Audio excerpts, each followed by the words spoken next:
জীবনে যে আর কত কিছু খাবো, ডাবের মধ্যে লবস্টার, চিজ ভর্তি ভাত, আবারও আপনাদের পছন্দের সেই কাঁচা ডিম আর লবস্টারকে চেটে পুটে খাওয়া, বালতি ভরে ভরে খাবার খাওয়া। এই যেন এক খাবার রাজ্যে চলে এসেছি আমি। জীবনে যা যা খাওয়া বাদ ছিল আজকে তাও খেয়ে নিব। আর এই লবস্টারের লেজে যখন একটা কামড় মারি না, তখন আমার মুখের ভেতর স্বাদে একাকার হয়ে যায়। তার উপর আবার এই ঝোল, ওরে বাবারে। আসসালামু আলাইকুম, কেমন আছেন সবাই? আজকে আবারও মজার মজার খাবার খেতে চলে আসলাম রোড সাইড কিচেন রেস্টুরেন্টে, যেটা লোকেশন হলো ঢাকা মিরপুর 1 জু রোড ঈদগাহ মাঠের পাশেই। রোড সাইড কিচেনের সব খাবারগুলোর অদ্ভুত অদ্ভুত নাম, বাট খাবারের মানও অনেক উন্নত আর অনেক বেশি টেস্টি হয়। এই রেস্টুরেন্টটা দুইটা সেক্টর মিলে তৈরি করা, সেটা হলো একটা থার্ড ফ্লোর আর একটা হচ্ছে টপ ফ্লোর, মানে ছাদে খোলামেলা জায়গায়। তো ফার্স্ট আমি থার্ড ফ্লোরটা আপনাদেরকে দেখিয়ে দিচ্ছি।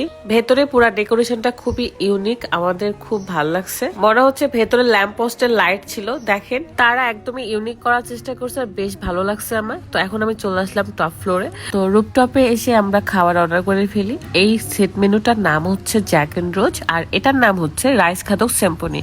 এই কম্বোটাতে রয়েছে এক বালতি ফ্রাইড রাইস, সাথে চিকেন, ভেজিটেবল, মানে দেখতে এত লোভনীয়। আর এটা হলো জ্যাক এন্ড রোজ, যেটার মধ্যে রয়েছে ডাবের মধ্যে একটা lobster, rice, potato wedges, sizzling rice. মানে আমরা সবসময় চিজিলিং পাস্তা বা চিজিলিং পটেটো ওয়েজেস খেয়ে থাকি, বাট এটা হচ্ছে চিজিলিং রাইস। এটার ভেতরে রাইস রয়েছে, একটু পরেই বুঝতে পারবেন এত এত চিজ দেওয়া রয়েছে আর এত মজার রাইসটা। রাইস খাদক সিম্ফনি যে খাবারের মেনুটা, সেখানে 2 বালতি কিন্তু খাবার ছিল। দেখতে পাচ্ছেন আমার সামনে কিন্তু 2 বালতি ভর্তি ফ্রাইড রাইস সহ চিকেন, ভেজিটেবল রয়েছে। তো ফার্স্ট আমি এই কম্বোটাই ট্রাই করব। ট্রাস্ট মি, রোড সাইড কিচেনের খাবারের মান এত ভালো, এত ভালো, আপনারা যদি না খেয়ে থাকেন মিস করবেন। ট্রাই করতে হলে যেতে হবে ঢাকা মিরপুর 1 জু রোড ঈদগাহ মাঠের পাশেই। আমার এখানে মোটামুটি পেট ভরা ছিল, তারপরও খাবারগুলো এত টেস্টি লাগছে আমার। আপনারা চাইলে তাদের page road side kitchen Mirpur, এই পেজে গিয়ে খাবারের রিভিউ গুলো দেখতে পারেন। দেখেন দেখেন কত বেশি চিজ দেওয়া রয়েছে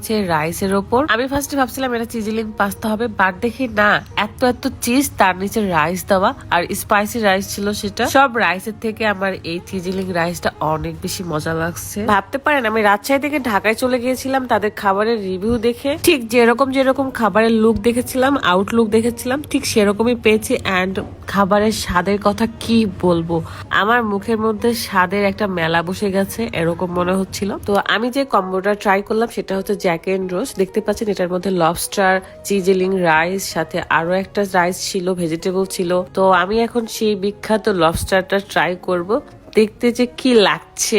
সমুদ্রের লবস্টার এমনিতেই আমার অনেক পছন্দের, তার মধ্যে এই সুস্বাদু করে সরিষা ভুনা করেছে।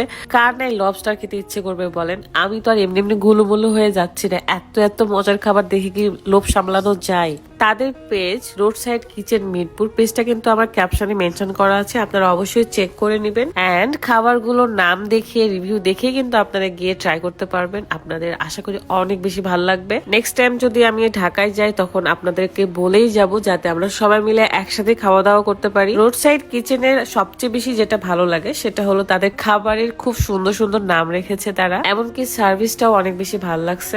আলামিন ভাইয়া যেহেতু ঢাকায় ছিল, তো আমরা ডেকে নিয়েছিলাম যে ভাইয়া চলে আসেন আমাদের সেই রোড সাইড কিচেনে। লবস্টার পুরাটা বলতে গেলে আমি একাই খেয়ে নিয়েছি, ঝোল সহ সবকিছু মিলে চেটেপুটে খেয়ে নিছি। তো খাওয়া দাওয়া শেষ করে বের হব, ওই মুহূর্তে দেখি আমার অনেক ভালোবাসার আপুদের সাথে দেখা হয়ে যায়। তাদের সাথে আমি কিছু সেলফি তুলে নিই, আমারও খুব ভালো লাগে তাদের সাথে সেলফি তুলতে। ছোট ছোট মানুষ ছিল, তারা আমার ভিডিও দেখে, এটা ভেবেই আমার অনেক ভালো লাগতেছিল। তো আজকের মতো ভিডিওটা এই পর্যন্তই, আপনাদের সাথে নেক্সট ভিডিওতে দেখা হয়ে যাবে। ততদিন পর্যন্ত ভালো থাকবেন, সুস্থ থাকবেন, আল্লাহ হাফেজ।